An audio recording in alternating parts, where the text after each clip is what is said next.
Assalamualaikum warahmatullahi wabarakatuh.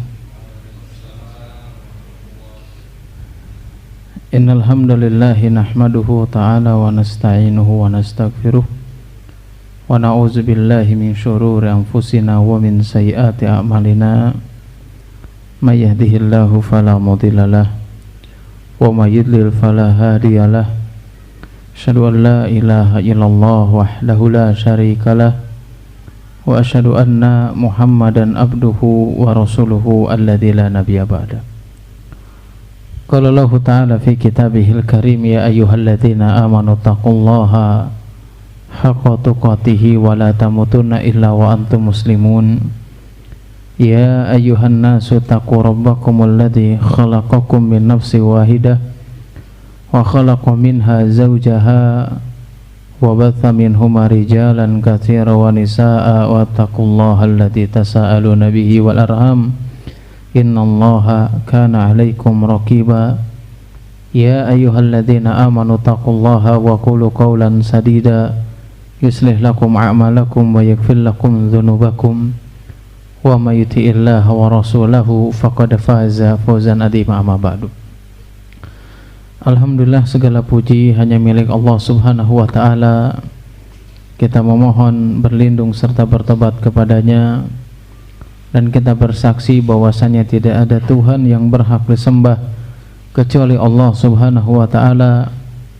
Salawat dan salam tidak lupa senantiasa kita curahkan kepada Nabi kita Nabi Muhammad sallallahu alaihi wasallam beserta keluarganya, sahabatnya, tabi'in, tabi'ut tabi'in, dan kepada para pengikutnya yang senantiasa istiqomah berpegang teguh di atas sunnahnya Nabi Muhammad sallallahu alaihi wasallam hingga akhir zaman.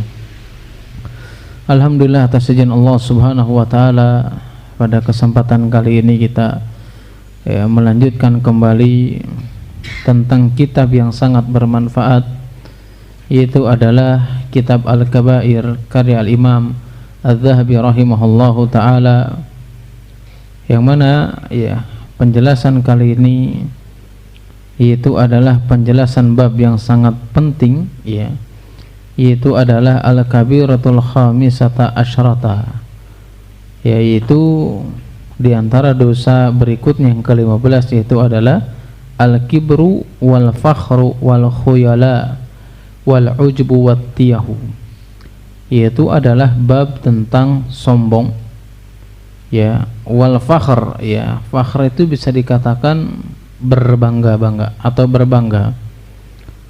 Wal khuyala, khuyala itu angkuh. Wal ujub, ujub mah sudah paham ya.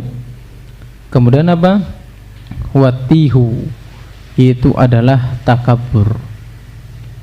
Para ulama menjelaskan, di antara Imam Adz-Dzahabi rahimahullahu ta'ala dan ulama-ulama yang lainnya, kelima perkara ini, baik itu al-kibr, al-fakhr, kemudian ujub, khuyala, itu memiliki makna yang sama, memiliki arti makna yang sama. Sebagian ulama berpendapat demikian, tapi sebagian ulama lagi memandang bahwasanya meskipun secara arti sama, tapi maknanya berbeda. Makanya ada sebagian yang mengelompokkan bahwasannya ujub itu tidak termasuk daripada, atau ujub itu beda dengan sombong. Artinya, ketika ada sebagian ulama mengatakan ujub itu beda dengan sombong, artinya orang yang ujub itu belum tentu sombong, tapi orang yang sombong sudah pasti ujub. Benar nggak tuh? Menurut orang Cikares gimana?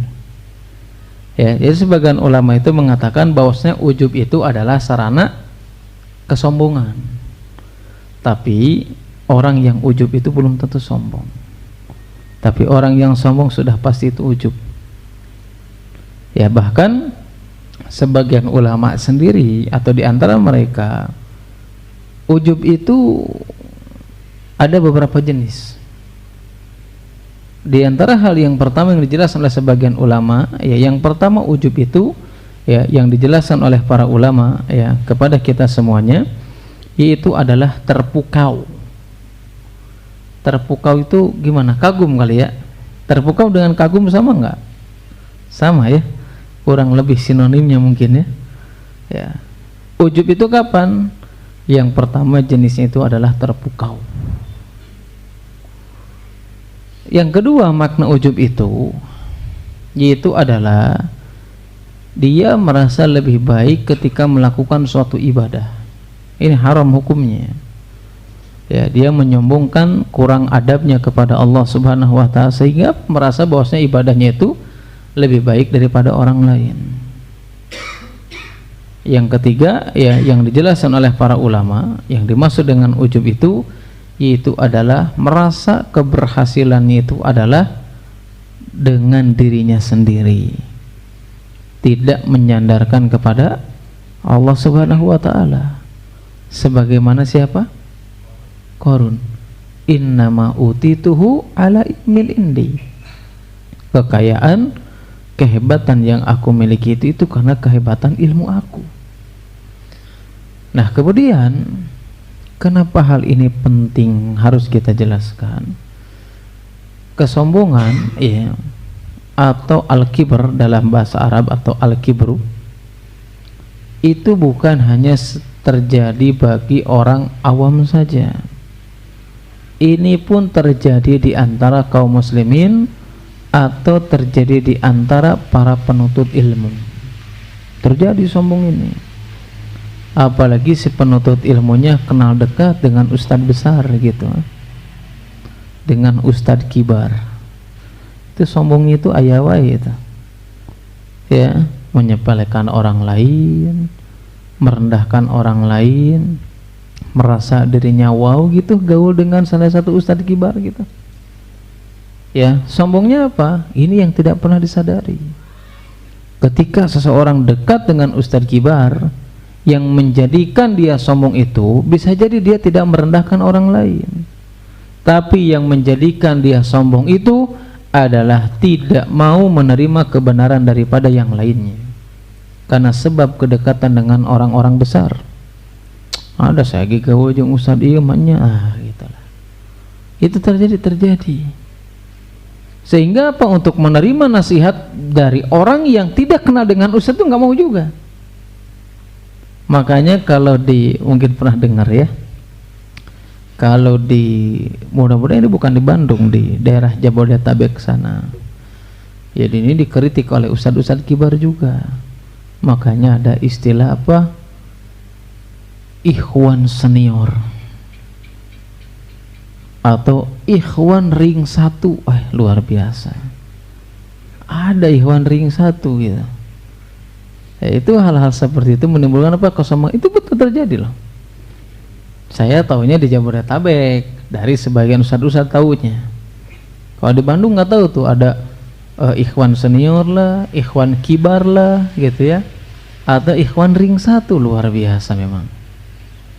Ya, ternyata kalau kita lihat ya, anak pribadi yang anda lihat itu, ketika ada seorang yang mengklaim dirinya sebagai ikhwan senior, ikhwan ring 1, belajarnya juga jarang juga gitu.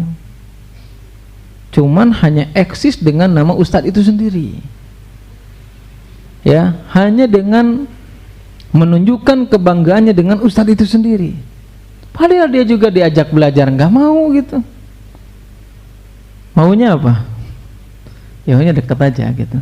Selfie pas kumpul bareng dengan ustadz tersebut. Apakah ini bukan sebuah kesombongan? Ini jelas kesombongan. Yang ini terjadi di antara para penuntut ilmu. Ya, kalau orang awam ya sudah nggak perlu kita bahas. Tapi terjadi di antara penuntut ilmu, kesombongan itu ada. Ya, apalagi ikhwan sudah senior itu, hani ngaji di sini dari awal, yang baru aja kan begitu. Ngelihat ada jamaah yang baru tuh merendahkan dengan matanya misalkan gitu ya, dengan gesturnya, ada yang kayak gitu, ada. Itu terjadi di lingkungan kita. Bahkan saya bertemu dengan salah satu ikhwan, ya salah satu jamaah, ya itu dia nggak mau lagi ngaji di salah satu kajian pokoknya. Saya bilang kenapa? antum nggak pernah ngaji lagi di kajian tersebut. Apakah ustadznya salah gitu? Apakah ustadznya gimana? Enggak ustadz, ustadznya emang nggak salah, ustadznya juga bagus ngejelasinnya. Cuman saya nggak nyaman ustadz dengan jamaahnya. Kenapa? Kayaknya sih menurut saya ini kayak kita ini mentang-mentang baru gitu. Ya, diperlakukan dengan perlakuan tidak baik. Ya gimana kadang-kadang kita itu mengklaim sebagai salafus soleh gitu, ari ngomong asapang nyalafna gitu, ari ngomong asapang sunahnya gitu sama orang lain, tapi kita berlaku tidak baik. Ya padahal salah satu bentuk kebaikan yang dijelaskan oleh Nabi Sallallahu Alaihi Wasallam ya kepada kita semuanya, bisa jadi itu adalah jalan hidayah ketika kita memperlakukan orang lain dengan baik. Justru kalau kita ini kecut sama teman kita, apalagi yang baru ngaji ditinggali di luhur ke handap gitu, siapa gitu, pas itu yang barunya duduknya paling depan lagi, dilihatin gitu. Ada hal seperti itu sering terjadi. Ada sering mendapatkan keluhan itu. Bahkan apa? Orang yang seperti itu sebetulnya tidak nyunah itu. Karena Nabi Shallallahu Alaihi Wasallam yang menjelaskan kepada kita semuanya. Ya, yang Nabi Shallallahu Alaihi Wasallam menegaskan bukan bagian daripada kelompok Nabi Shallallahu Alaihi Wasallam. Bukan termasuk orang yang mengikuti sunnah Nabi Sallallahu Alaihi Wasallam. Man lam yarham sogirona wa kabirona. Orang yang tidak menyayangi, siapa itu? Yang tidak menyayangi orang yang di bawah kita. Ya, dan tidak menghormati orang yang lebih tua. Terserah dia mau ngajinya baru kek, mau baru hadir, selama dia orang yang di bawah kita atau lebih tua daripada kita, maka kita perlakukan dengan baik. Tidak boleh merendahkan. Ya, tidak boleh kita merasa sebagai ikhwan senior. Tidak boleh merasa kita hijrah yang paling dulu. Bahkan merasa kita paling dekat dengan ustadz tersebut. Itu namanya apa? Kesombongan terselubung tuh kayak gitu namanya. Ya, harusnya kita sapa dengan baik. Ada orang baru, Pak, dari mana tempat tinggalnya? Nanti ngaji lagi ya kesini, kan bisa kayak gitu. Itu apa manfaatnya ketika kita ketus kepada orang lain? Bahkan bukan hanya sekedar dikatakan bukan pengikut Nabi, bukan golongan Nabi saja. Nabi Sallallahu Alaihi Wasallam dalam hadis lain menjelaskan kepada kita semuanya, wallahi la yu'minu, wallahi la yu'minu, wallahi la yu'minu. Demi Allah orang tersebut tidak beriman. Demi Allah orang tersebut tidak sempurna keimanannya. Itu 3 kali diulang-ulang. Siapa itu? Man la ya'manu jaruhu bawaikuhu. Orang yang tidak membuat nyaman tetangganya. Oh, tetangga kan luas, bukan hanya sekedar di rumah aja.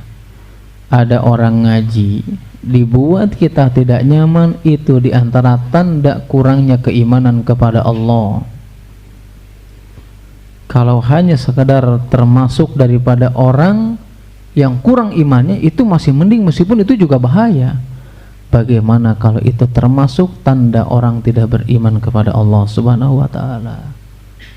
Sedangkan kita mengklaim paling nyalaf alias paling sunnah, ternyata sama teman sendiri ketus juga kita ini. Ya, tidak membuat nyaman orang lain. Emang senyum naon sih rugina gitu? Senyum gratis wagi hese kumaha lamun mayar berat komo kudu COD mah. Ya, itu yang harus kita tanamkan kepada kita semuanya. Saya sering mengingatkan ya. Saya kemarin itu kurang lebih seminggu. Makanya Senin kemarin harusnya ya digeser ke Senin sekarang itu. Itu saya mendapat berbagai macam pelajaran yang Anda dapatkan daripada sesepuh-sesepuh dalam dunia dakwah ini. Ya, salah satunya apa? Akhlak, adab. Kadang kita ini betul secara akidah itu udah luar biasa, nggak usah diragukan lagi akidah kita. Akidah kita, fikih kita itu sudah tidak diragukan lagi. Tetapi dalam masalah adab dan akhlak itu banyak oknum itu yang itu kurang baik adab dan akhlaknya. Ya, padahal mengklaim dirinya sebagai ahlus sunnah wal jamaah, bahkan as-salafi al-athari, tapi secara adab dan akhlak luar biasa. Ketemu ya begitulah, gitu ya, membuat orang tidak nyaman. Ini gimana? Saya jujur ya, saya dikasih pelajaran oleh Syekhuna Al-Fadil Abu Nida hafizahullahu ta'ala, saking ingin menunjukkan adab dan akhlak. Karena itu apa? Adab dan akhlak itu diantara pembuka pintu dakwah kita. Bisa jadi itu jalan hidayah yang orang dapatkan dengan adab dan akhlak. Ketika Ustadz Yazid rahimahullahu ta'ala meninggal, ada salah satu tokoh yang ngomongnya itu pika sebelen gitu ya, bukan mengucapkan belasungkawa, bukan mendoakan, tetapi dengan kalimat-kalimat menurut anak pribadi itu tidak pantas keluar daripada orang yang mengaku sebagai penuntut ilmu atau ahli ilmu. Ternyata itu ucapannya viral itu di mana-mana gitu ya. Saya aja di grup asatidz dikirim itu orang tersebut ya, di telepon sama Ustadz Abu Nida hafizahullahu ta'ala. Itu di telepon, ini diantara adab yang dilakukan oleh para sesepuh dulu ketika mereka berdakwah, sampai mengingatkan kepada saya pribadi, kalau kamu berdakwah, kalau kamu menasihati seseorang, jangan meninggalkan kedudukan orang tersebut. Artinya kalau si orang tersebut benar-benar kiai loh ya, bukan kiai abal-abal ya. Kiai abal-abal ada nggak? Banyak zaman sekarang kiai abal-abal itu. Yang penting bisa ngomong sama semut aja udah sebut kiai, sudah itu. Gus lagi itu. Nah, artinya kalau dia betul-betul orang yang berilmu, jangan pernah meninggalkan kedudukannya ketika memberikan nasihat. Nah, orang yang ngomong gak bagus ini ke Ustaz Yazid rahimahullah ta'ala itu ditelepon sama Ustaz Abu Nida. Diteleponnya nggak langsung, ente kenapa enggak? Tapi beliau mengatakan apa? Maaf Pak Kiai, kiainya di bawah itu. Ketika disebut Kiai nggak ditutup teleponnya, diberikan nasihat, harusnya antum nggak boleh seperti itu sesama muslim. Apakah engkau tidak tahu tentang hukum sebagai seorang muslim ketika orang meninggal A, B, C, ini dijelaskan. Akhirnya apa? Oh ya, mohon maaf Ustaz, ya saya mengakui salah dan sebagainya. Itulah ya, kalau kita ingin memberikan nasihat itu jangan sombong duluan. Nabi SAW ketika mengirim surat kepada Raja Heraklius didahului dengan apa? Wahai para raja, para penguasa. Enggak langsung Heraklius ente lah muta'assub Islam saya diperangan, enggak ya, disebutkan dulu kedudukannya raja, rajanya nggak ditinggalkan. Ini diantara metode dakwah yang harus kita lakukan ya. Jangan dengan kesombongan ketika kita menyampaikan kebenaran, tapi dengan cara seperti itu. Ini contoh Nabi SAW disebutkan, wahai raja Malikur Rum, raja Rum, disebutkan rajanya. Itu yang harus kita garis bawahi. Justru jangan menunjukkan kesombongan kita. Kita emang tujuannya apa sih kita itu berdakwah itu kan seperti itu ya. Kita ngaji itu seperti apa, tujuannya untuk apa? Supaya kita tidak merasa sombong. Bagaimana mungkin ada seseorang yang mereka mengatakan dirinya ahlus sunnah wal jamaah, ini temennya aja nggak nyaman sama kita, gimana ya? Orang yang ngaji sama kita aja nggak nyaman, dan ini terjadi di antara kita ya. Kita sekali lagi nggak berbicara orang awam, ini terjadi di antara kaum muslimin, di antara para penuntut ilmu, sehingga mereka tidak nyaman untuk hadiri majelis ilmu ya. Makanya kalau ada orang yang ngaji nggak ngaji lagi, nah itu jadi pertanyaan tuh Ya, ada beberapa kemungkinan. Ya, apakah dia memang nggak nyaman dengan orang-orang di sekitarnya, atau justru dianya yang sombong merendahkan gurunya. Terjadi nggak zaman sekarang? Terjadi zaman sekarang. Orang baru ngaji berani merendahkan gurunya, sombong amat. Dia aja belajar sama gurunya usul salasa nggak pernah tamat. Ya, sekali tamat nggak hafal juga dia. Tapi sombongnya luar biasa, bagaimana caranya merendahkan gurunya. Makanya dalam hadis tersebut dikatakan apa? Orang yang bukan kelompoknya Nabi Shallallahu Alaihi Wasallam, bukan berada di atas sunnahnya Nabi Shallallahu Alaihi Wasallam, mereka sombong, tidak menyayangi orang yang di bawahnya dan tidak menghormati orang yang di atasnya.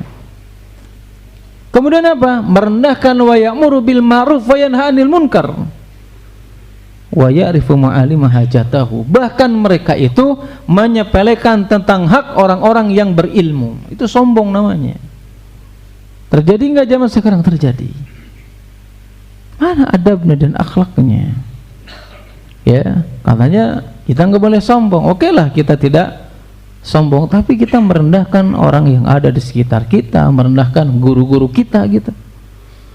Merendahkan orang-orang berilmu itu kesombongan. Meskipun dia mengklaim dirinya sebagai ahlus sunnah wal jamaah, meskipun dirinya mengklaim bahwasanya adalah mereka pengikut salafus soleh, tapi apa? Dikatakan bahwasanya salafus soleh itu bukan hanya sekedar dengan penampilan. Salafi ataupun sunnah itu tidak hanya sekedar dengan penampilan, tapi itu harus diaplikasikan dengan kehidupan kita sehari-hari. Ucapan, perbuatan, perilaku kita. Ya, kalau hanya penampilan, banyak penampilan yang kayak kita. Ya, banyak yang penampilan seperti kita, tetapi apa? Mereka jauh daripada akhlak yang baik. Ya, bahkan mereka memiliki sifat kesombongan. Ya, yang itu adalah pangkal atau sebab yang mana seseorang terjerumus ke dalam nerakanya Allah Subhanahu wa taala. Namun yang harus kita ketahui juga, apabila seseorang ini atau di antara kita memandang keistimewaan yang ada pada dirinya, ya, dia memandang keistimewaan yang ada pada dirinya, tapi dia sadar keistimewaan yang ada pada dirinya itu adalah Allah Subhanahu wa taala yang memberikannya. Kemudian keistimewaan yang ada dirinya bukan hanya sekedar datang dari Allah dan dia tidak merendahkan orang lain, maka ini tidak termasuk daripada kesombongan atau sifat tercela. Ya, kita merasa istimewa nih, tapi kita sadar keistimewaan itu datang dari Allah Subhanahu wa taala.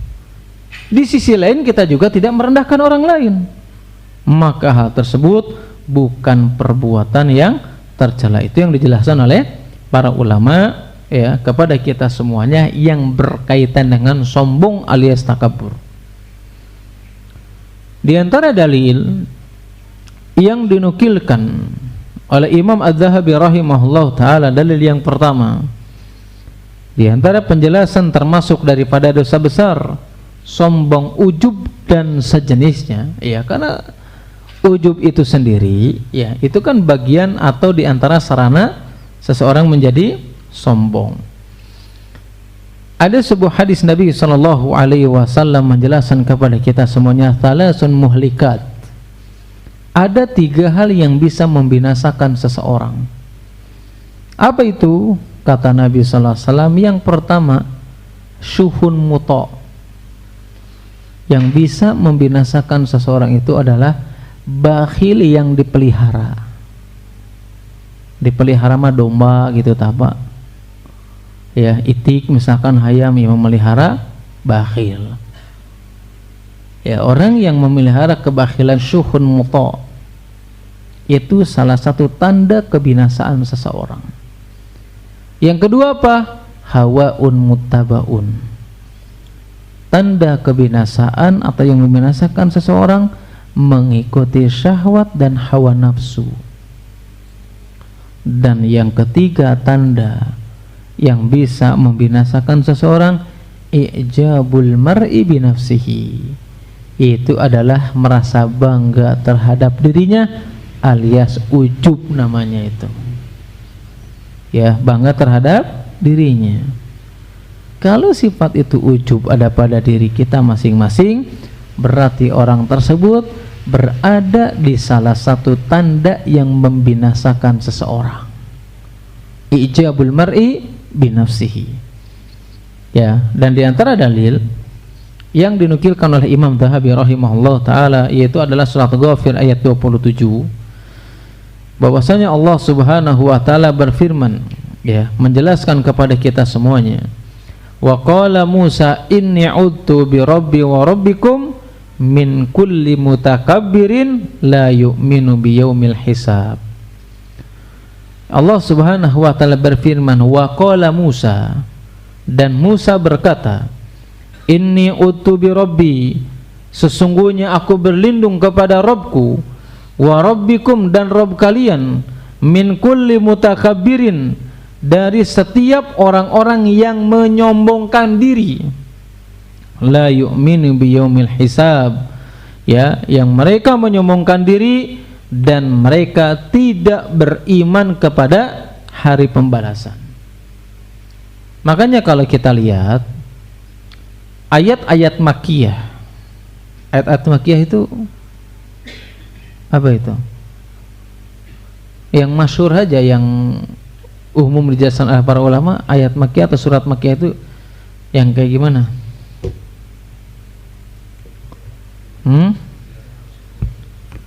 Yang diturunkan sebelum hijrah. Kalau kita mengkaji di surat-surat atau ayat-ayat yang Makkiyah, itu banyak diawali dengan sumpah, ya, wasyamsi walail wal fajar, ataupun surat yang lainnya. Kenapa itu diawali dengan sumpah? Karena banyak di antara orang-orang kafir dan orang-orang musyrikin, mereka tidak beriman dengan yaumul hisab karena kesombongan yang ada dalam dirinya. Jadi apa? Untuk menegaskan kiamat itu ada, hari pembalasan itu ada, maka Allah Subhanahu wa ta'ala diawali dengan sumpah untuk menegaskan bahwasanya hal tersebut akan terjadi, untuk membantah orang-orang kafir, orang-orang musyrikin yang dengan kesombongannya mereka menentang dakwahnya Nabi sallallahu alaihi wasallam. Nabi Musa alaihi salam dalam ayat yang kita bahas ini, ya, dalam surat Ghafir ayat 27 ini, Musa alaihi salam seorang nabi utusan Allah Subhanahu wa taala. Beliau berdoa kepada Allah Subhanahu wa taala, memohon berlindung dari sifat kesombongan yang berujung daripada mendustakan daripada apa? Yaumul hisab. Kenapa Allah Subhanahu wa taala menjelaskan, atau kenapa Nabi Musa alaihi salam berdoa untuk terhindar daripada kesombongan tersebut? Karena kesombongan adalah pangkal daripada berbagai macam keburukan dan kemaksiatan. Ya, alasannya kenapa Musa berdoa? Seorang nabi Allah Subhanahu wa taala meminta perlindungan kepada Allah Subhanahu wa taala agar dijauhkan dari kesombongan. Apa? Untuk menegaskan pangkal daripada akhlak buruk dan kemaksiatan adalah kesombongan yang ada pada diri seseorang. Ya, sehingga apa? Beliau betul-betul berdoa kepada Allah Subhanahu wa taala. Kenapa? Dampaknya banyak. Orang ketika sudah sombong itu pasti apa? Ujung-ujungnya adalah mendolimi orang lain. Orang kalau sombong ujung-ujungnya adalah merendahkan orang lain.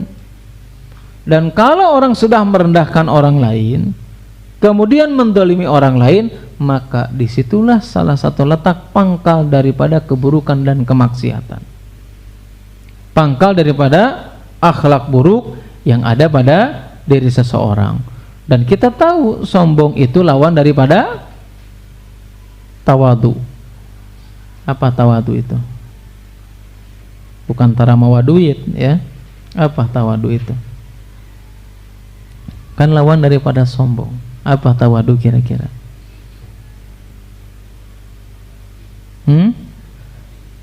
Rendah hati. Selain rendah hati apa? sebagian para ulama itu menjelaskan, ya memang artinya itu adalah rendah hati. Dan di antara penjelasan para ulama termasuk ketawaduan, atau di antara definisi ketawaduan itu adalah ketika engkau keluar bertemu dengan orang lain dan menganggap orang lain lebih baik daripada dirimu, itu namanya tawadu. Ya, kalau kita masih bertemu dengan orang lain dan kita menganggap diri ini lebih baik, itu berarti tidak memiliki sifat ketawaduan. Man tawaddu'a lillah illa rafa'ahullah. Justru orang yang tawadu tidak akan mendapatkan sesuatu kecuali Allah akan mengangkat derajatnya. Ya, ketawaduan yang paling dalam yang dijelaskan oleh para ulama apa? Tidaklah dia bertemu dengan seseorang kecuali menganggap orang lain itu lebih baik daripada diri kita. Itu ada nggak pada diri kita? Sulit. Ya, apalagi orang lain tersebut umurnya misalkan lebih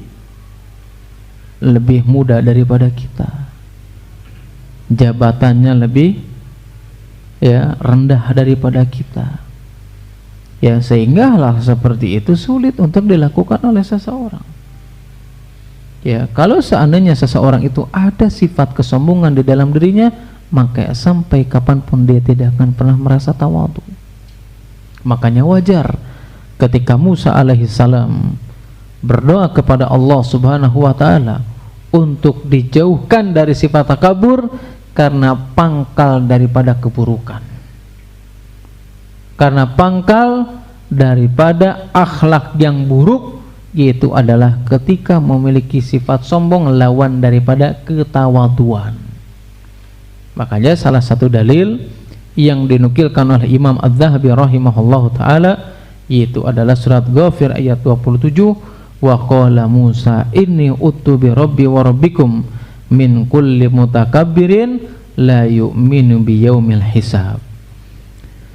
Kemudian di antara yang dinukilkan oleh Imam Zahabi rahimahullahu ta'ala yang menunjukkan bahwasanya kesombongan adalah dosa besar, sesuatu hal yang dibenci oleh Allah subhanahu wa ta'ala, yaitu adalah beliau rahimahullah ta'ala menukilkan firman Allah subhanahu wa ta'ala dalam surat Al-Qasas ayat 23 bahwasanya Allah subhanahu wa ta'ala berfirman, innahu la yuhibbul mustakbirin, bahwasanya atau sesungguhnya Allah subhanahu wa ta'ala tidak menyukai orang-orang yang sombong. Intinya ya, Allah subhanahu wa ta'ala membenci orang yang mencari kesombongan, ya, apalagi ya kesombongan yang dilakukan seseorang itu bermacam-macam. Ada orang yang mencari jabatan itu karena kekayaan, dan itu termasuk daripada kesombongan. Ada orang yang mencari ketenaran, ada orang yang mencari popularitas, dan itu mau dia berhasil mendapatkan apa yang dia inginkan, mau dia gagal ataupun berhasil daripada apa yang menjadi tujuan, maka itu termasuk daripada kesombongan yang tidak dicintai oleh Allah subhanahu wa ta'ala.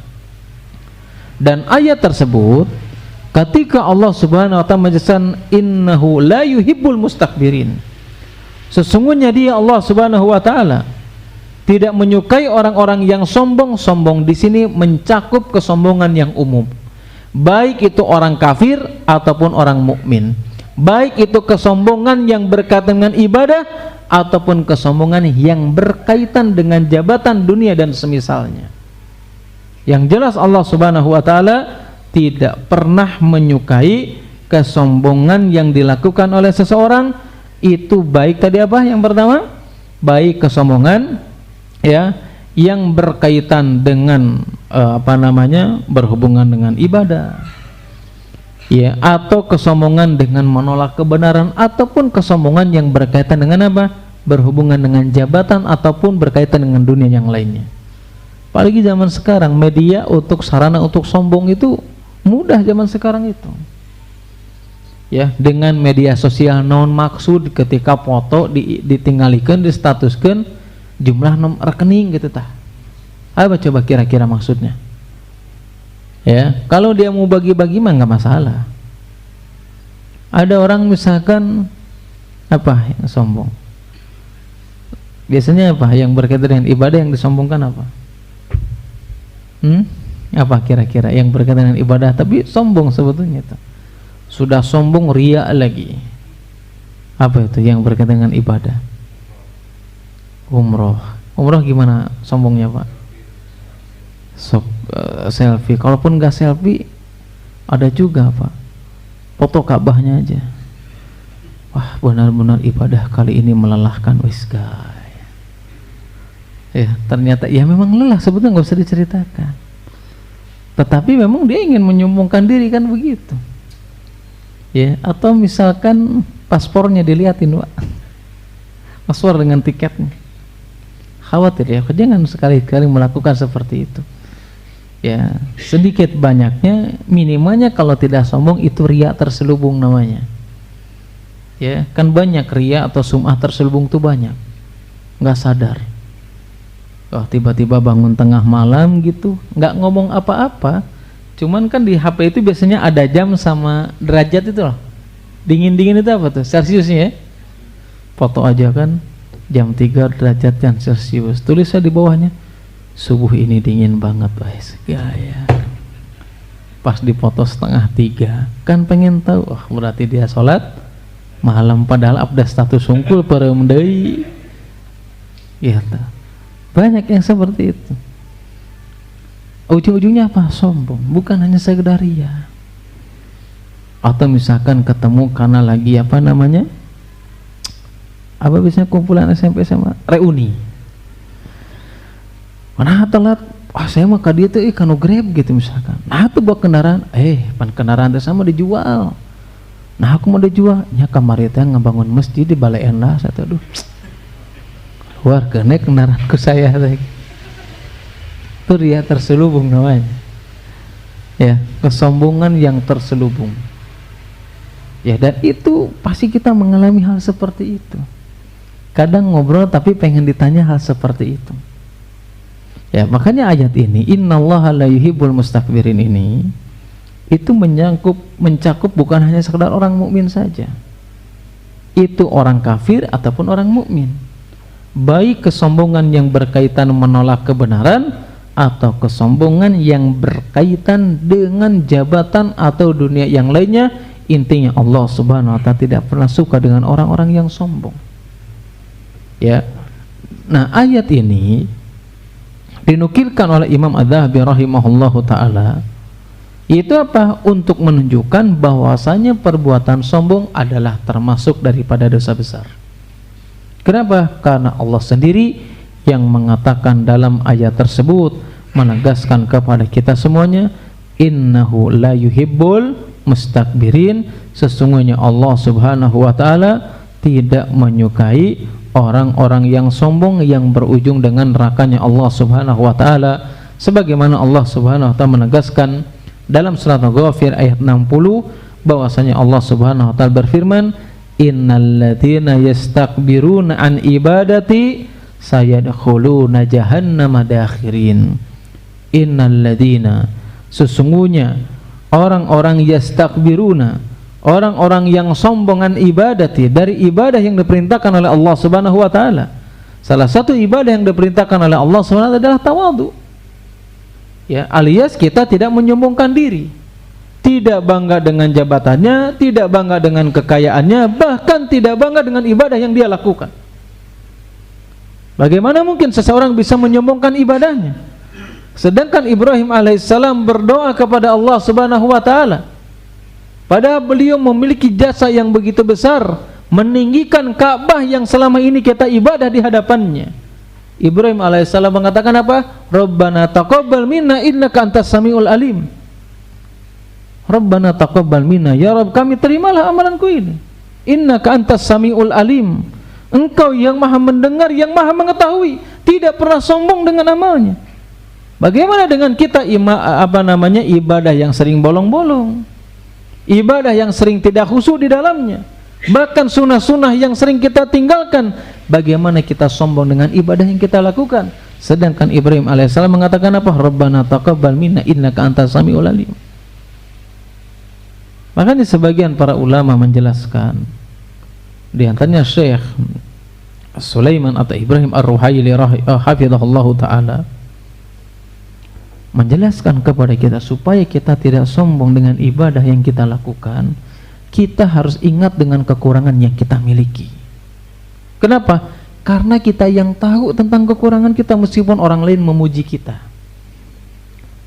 meskipun orang lain menyebut kita ustadz lah, kiai lah, orang soleh, tapi kita tahu tentang kekurangan yang ada pada diri kita masing-masing.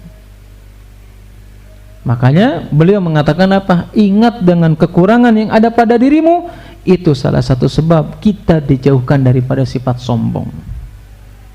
Ya, terutama apa? Dalam ibadah. Ya, kita jangan pernah sombong kita bisa ngaji ini dari siapa? Dari Allah Subhanahu wa taala.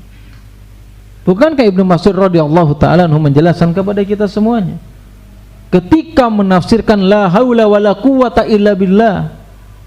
Ibnu Mas'ud menjelaskan kepada kita semuanya apa? La haula an maksiatin illa bi ismatillah. Tidak mampu engkau meninggalkan kemaksiatan kecuali karena perlindungan dari Allah Subhanahu wa taala. Apa yang harus kita sombongkan? Wala quwwata ala taatillah illa bima'unatihi. Dan seseorang atau kalian tidak akan mampu melakukan ketaatan kepada Allah illa bima'unatihi, kecuali atas pertolongan dari Allah Subhanahu wa taala. Apa yang harus kita sombongkan? Kita meninggalkan kemaksiatan karena perlindungan Allah, dan kita melakukan ketaatan, itu semuanya atas pertolongan dari Allah Subhanahu wa taala. Kita harus sombong. Ya, dan ini sering apa? Sering terjadi pada diri kita masing-masing. Ya, sombongnya melebihi daripada ibadahnya, sombongnya melebihi daripada sedekahnya, sombongnya melebihi daripada sholat yang dia lakukan, baik sholat wajib ataupun sholat sunnah. Kenapa? Karena merasa dirinya mampu untuk melakukan sesuatu. Saya tadi sebelum di sini kan di apa itu teh? Di Birrul Walidain menjelaskan tentang apa? Tentang tawakal. Bahkan menjelaskan tentang kisah Ibnu Abbas radhiyallahu taala anhu. Betapa tawadhu'nya beliau sehingga ilmunya itu diberikan keberkahan. Saya tadi menjelaskan di sana. Ceritakan lagi gimana tadi? Ya, Ibnu Abbas radhiyallahu ta'ala itu sepupunya Rasulullah SAW. Coba antum bayangkan, ini sepupu asli, nggak ngaku-ngaku. Ya, nggak ngaku-ngaku sebagai keturunan, ini sepupu Rasulullah. Coba bayangkan. Ini orang ada yang ngaku-ngaku asli juga belum tentu itu, tapi sombongnya luar biasa. Merasa dirinya pemegang kunci surga, ngatur malaikat, ya, ngatur di dalam kubur, itu baru ngaku-ngaku keturunan. Coba bayangkan, itu pun belum tentu asli. Coba bayangkan, ini sepupu Nabi SAW, Ibnu Abbas. Ya, masuk adzan Pak? Masuk? Sudah, nantilah ceritanya. Ya, nanti harus hadir dulu baru diceritakan ya. Soalnya nanti setelah sholat kita lanjutkan kembali. Subhanakallahumma wa bihamdika asyhadu an la ilaha illa anta astaghfiruka wa atubu ilaik. Assalamualaikum warahmatullahi wabarakatuh.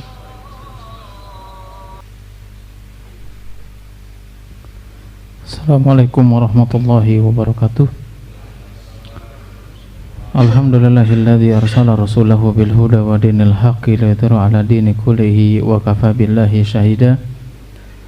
Tadi kita sudah sampai di antara dalil yang dinukilkan oleh Imam Az-Zahabi rahimahullahu taala, itu adalah tentang firman Allah Subhanahu wa taala dalam surat An-Nahl ayat 23. Sampai di mana tadi? Saya lupa tadi. Ibnu Abbas, ya. Ibnu Abbas radhiyallahu taala anhu, ya, itu sepupu Nabi sallallahu alaihi wasallam, ya. Yang mana kita semuanya tahu, ya, tentang kedudukan daripada Ibnu Abbas itu sendiri. Bukan hanya sekedar sepupu Nabi sallallahu alaihi wasallam, tapi Ibnu Abbas radhiyallahu taala anhu itu seorang faqih, seorang ulama dari kalangan para sahabat, bahkan dijadikan rujukan oleh para sahabat yang lainnya, khususnya oleh kita semuanya.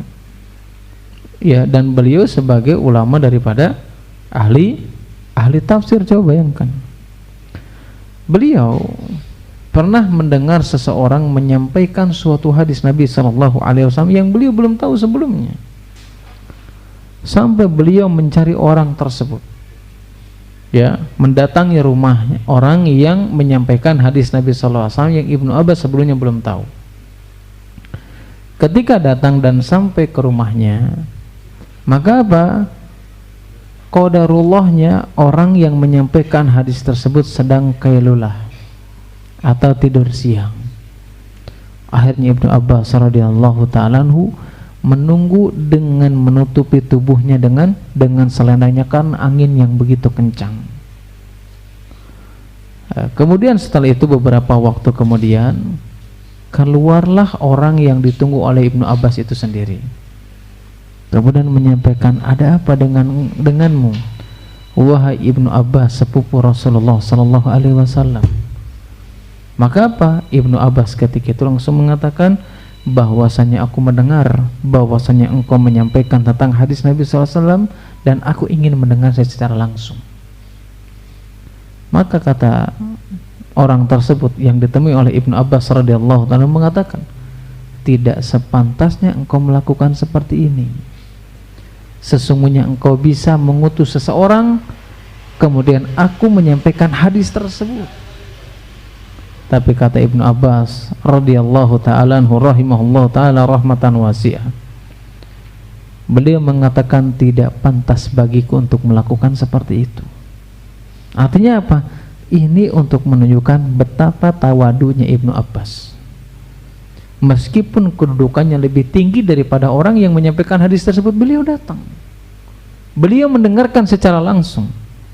Beliau ingin mendengar secara langsung meskipun beliau bisa mengutus seseorang untuk mendengarkan daripada hadis Nabi SAW yang disampaikan orang tersebut.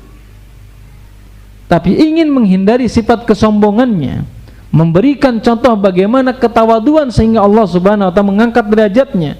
Beliau mengatakan tidak pantas bagiku melakukan seperti itu. Bagaimana dengan kita?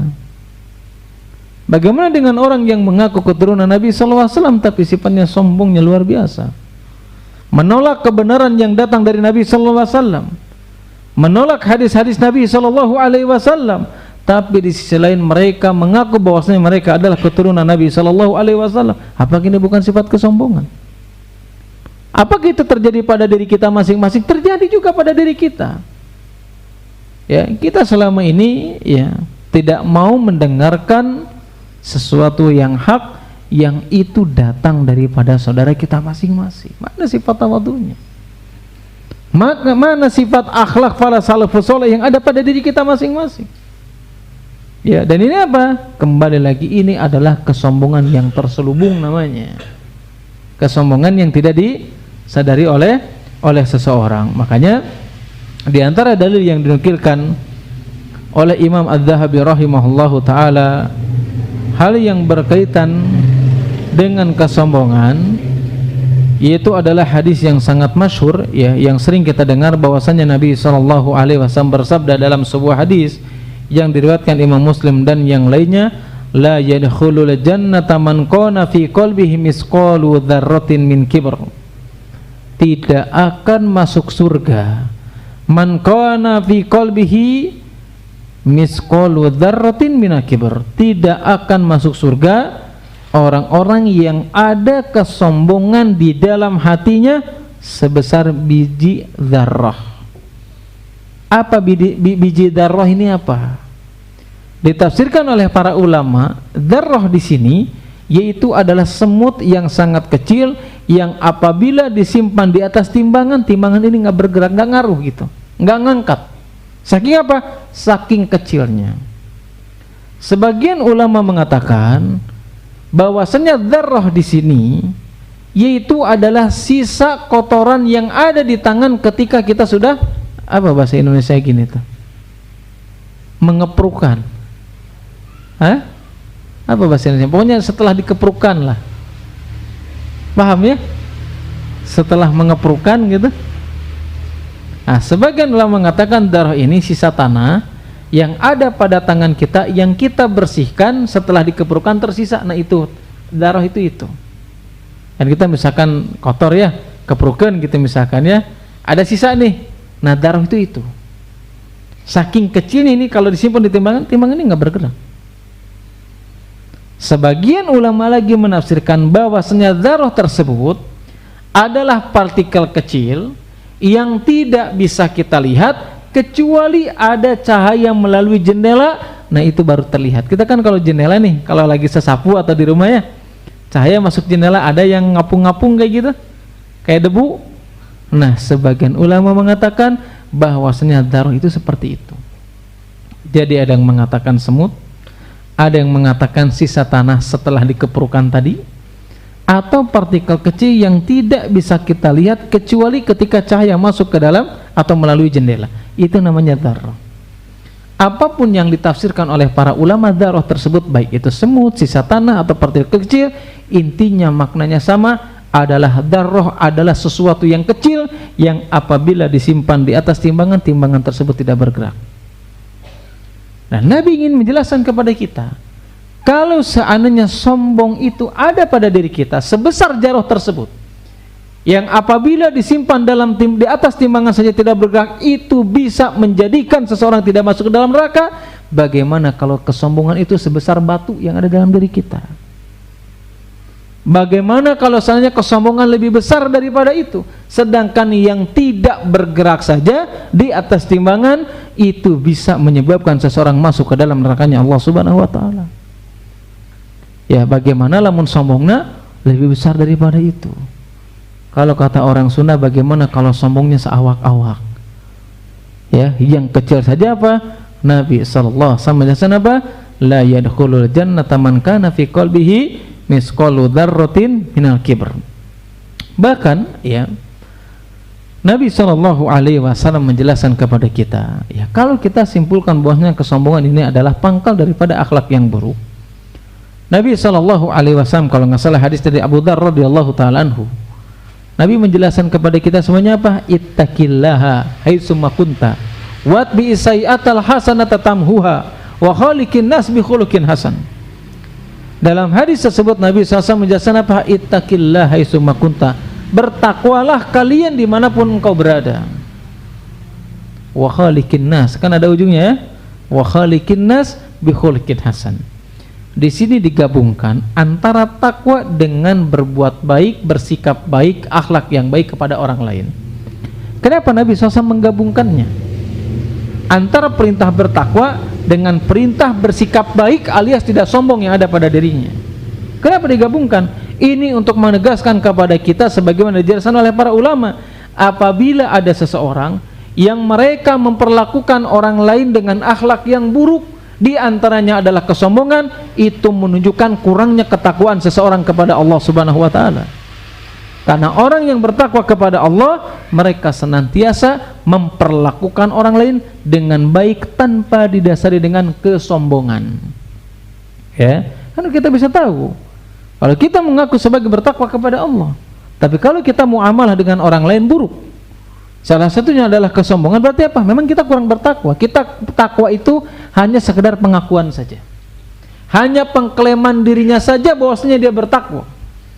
Tapi kalau itu tidak mampu melakukan wa khaliqin nas bi khuluqin hasan, tapi kalau tidak mampu mempergauli orang lain dengan kebaikan, berarti itu kurangnya bertakwa alias bisa jadi dia tidak bertakwa kepada Allah Subhanahu wa taala. Bahkan Nabi sallallahu alaihi wasallam menjelaskan kepada kita semuanya tentang hadis Nabi sallallahu alaihi wasallam, ya, yang diriwayatkan Imam Muslim. Ya, hadis ini dari Iyad bin Himar radhiyallahu taala anhu berkata, qama fina Rasulullah sallallahu alaihi wasallam dzata yaumin khatiban. Ya, suatu hari Nabi sallallahu alaihi wasallam berdiri di tengah-tengah kami untuk memberikan khatib, untuk memberikan nasihat. Maka yang disampaikan oleh Nabi sallallahu alaihi wasallam, innallaha amaroni, bahwasanya Allah Subhanahu wa taala memerintahkan kepadaku, innallaha auha ilayya an tawadu hatta la yabhur ahadun ala ahadin, bahwasanya Allah Subhanahu wa taala memerintahkan dan memberikan wahyu kepadaku untuk apa? An tawadu hatta la yabhur ahadun ala ahadin, memerintahkan kepada kita untuk senantiasa tawadu, tidak ada sifat kesombongan, bahkan tidak berbangga satu sama lainnya. Ya, tidak membanggakan dirinya ya dengan orang lain, atau membanggakan saling bangga di antara satu yang lainnya. Wala yabghi ahadun ala ahadin, dan seseorang pun ya dengan perintah tawadu tersebut supaya apa? Supaya di antara mereka tidak melakukan kedoliman satu sama lain. Nah, ketika ada seseorang mereka bersifat sombong kepada saudaranya, bagaimana mungkin seseorang disebutkan sebagai muslim sejati? Bagaimana mungkin dia disebutkan ya seorang muslim sejati kalau seandainya mereka memiliki kesombongan sehingga merendahkan saudaranya? Bukankah Nabi sallallahu alaihi wasallam menjelaskan dalam sebuah hadis, al-muslimu akhul muslim. Seorang muslim itu bersaudara dengan muslim yang lainnya. Terus sifat muslim itu seperti apa? Sifat muslim yang mereka bersaudara dengan muslim yang lainnya itu seperti apa? Maka Nabi sallallahu alaihi wasallam menjelaskan kepada kita semuanya, yang pertama yaitu adalah la yadlimuhu wa la yakhduluhu. Sifat seorang muslim itu yang mereka mengaku saudara dengan muslim yang lainnya, yang pertama adalah la yadlimuhu, mereka tidak melakukan kedoliman, wala yakhduluhu, yaitu apa? Tidak merendahkan, bahkan tidak menghina saudaranya. Kalau itu terjadi pada diri kita, menghina, merendahkan, ya bahkan menghina tukang es misalkan dengan kata-kata yang kotor di depan umum, itu tandanya kesombongan. Ada tukang es gitu dihina. Tahu kisah itu, Pak? Ya lihat aja di YouTube ya. Ya, dengan perkataan-perkataan yang kurang baik. Dan itu menunjukkan apa? Bukan menunjukkan sebagai seorang muslim yang sejati. Bagaimana mungkin kita menganggap seorang tokoh kalau seandainya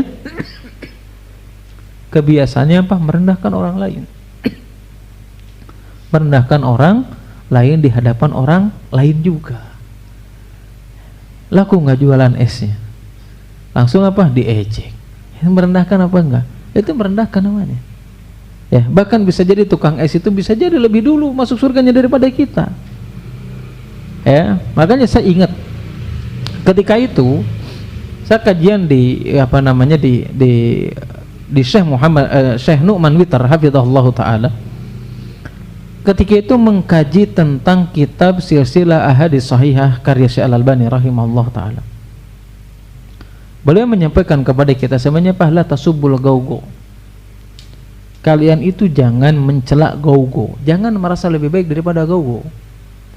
Ya, ditafsirkan atau salah satu tafsir yang dijelaskan oleh Syekh Nu'man hafizahullah ta'ala, gaugo itu apa? Orang yang lebih rendah daripada kita. Ya, maaf ya, contohnya beliau mencontohkan seperti tukang sapu, tukang kuli. Enggak boleh kita merendahkan orang seperti itu. Kenapa? Ketika kerendahan atau merendahkan itu muncul pada diri kita, pertama itu adalah sifat kesombongan.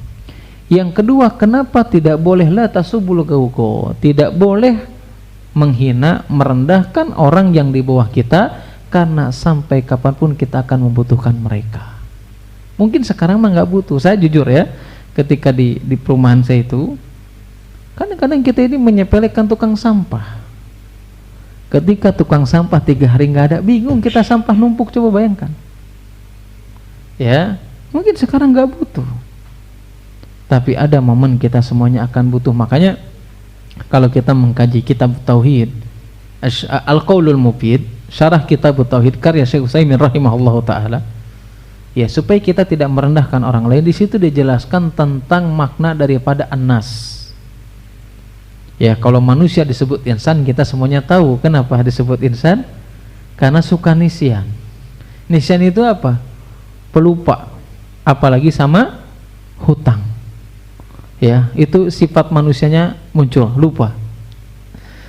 Nah, kata Syekh Utsaimin, kenapa ketika menafsirkan wa ma khalaqtul jinna wal ins, ya, inas atau nas, an-nasun atau an-nasu, ya, kenapa manusia itu dikatakan an-nas?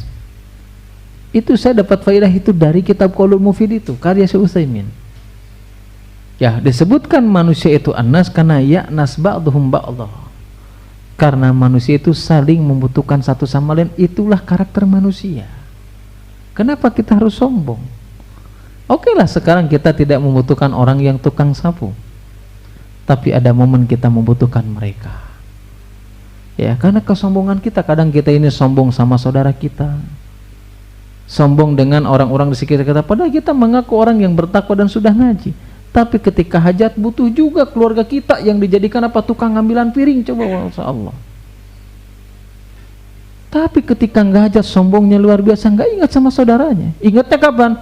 Ketika susah baru ingat. Ketika membutuhkan tenaganya baru ingat. Allah ya zalim orang seperti itu. Ya, saya sering mengingatkan itu kepada saudara-saudara kita itu. Gak pernah ingat dengan saudara kita, pas giliran hajat ingat disuruh ngambilin piring, dolim, Allah dolim itu namanya. Saudara kita yang suruh ngambilin itu, antum tega kayak gitu. Ya, gimana katanya kita mengklaim diri kita itu paling nyunnah, paling bertakwa kepada Allah Subhanahu wa taala, tetapi kita tidak ada karakter wa khaliqin nas bi khuluqin hasan. Ya, tidak memiliki karakter bagaimana ya berhubungan baik dengan orang lain. Sedangkan Nabi SAW menjelaskan tadi apa? Aku diberikan wahyu untuk apa? Antawatu, saling tawatu, saling rendah hati, tidak sombong satu sama lain, tidak menjatuhkan satu sama lain. Bahkan Nabi mengatakan apa? Al muslimu akhul muslim. Ya, kita saling saudara satu sama lain. Kapan? Selama kita tidak saling mendolimi, selama kita tidak saling merendahkan, dan sifat merendahkan orang lain apalagi itu saudara kita, itu bentuk daripada kesombongan yang dibenci oleh Allah Subhanahu wa taala. Merendahkan, ya, merendahkan siapa? Orang lain. Dengan hal apapun itu, nggak mesti harus hajat juga ya. Cuman ini sering terjadi ini di zaman kita ini. Ini terjadi di lingkungan kita juga. Ya, termasuk saya pribadi sering mengomentari kalau ada saudara saya yang hajat seperti itu saya. Jangan kayak gitu. Ya, kita selama ini merendahkan, nggak bantu, terus sekali bantu, ya Allah ya Rabbi suruh ngambilin piring, nauzubillah min dzalik. Ya, itu sebuah kedzaliman namanya. Ya, kurang takwa itu namanya. Karena tadi digandingkan apa? Antara takwa dengan khaliqin nas, mempergaul dengan baik, itu menunjukkan kesempurnaan ketakwaan seseorang adalah ketika memperlakukan saudaranya dengan akhlak yang baik, dengan tanpa merendahkan. Ya, merendahkan apa? Jelas merendahkan kehormatannya. Wallahu alam bishawab. Jelas ya? Mudah-mudahan jelas ya. Insyaallah apa yang disampaikan ini jelas. Adapun dalil-dalil yang lainnya ya nanti bisa dibaca ya, hampir sama ya penjelasan atau diantara dalil yang dinukilkan oleh Imam Az-Zahabi rahimahullah taala dalam kitab Al-Kabair. Wallahu alam bishawab. Cukup Pak? Cukup ya? Cukup Pak? Cukup ya? Ya, kalau tidak ada yang nanya kita tutup aja dengan doa kafaratul majlis ya. Subhanakallahumma wa bihamdika asyhadu an la ilaha illa anta astaghfiruka wa atubu ilaik. Wassalamualaikum warahmatullahi wabarakatuh.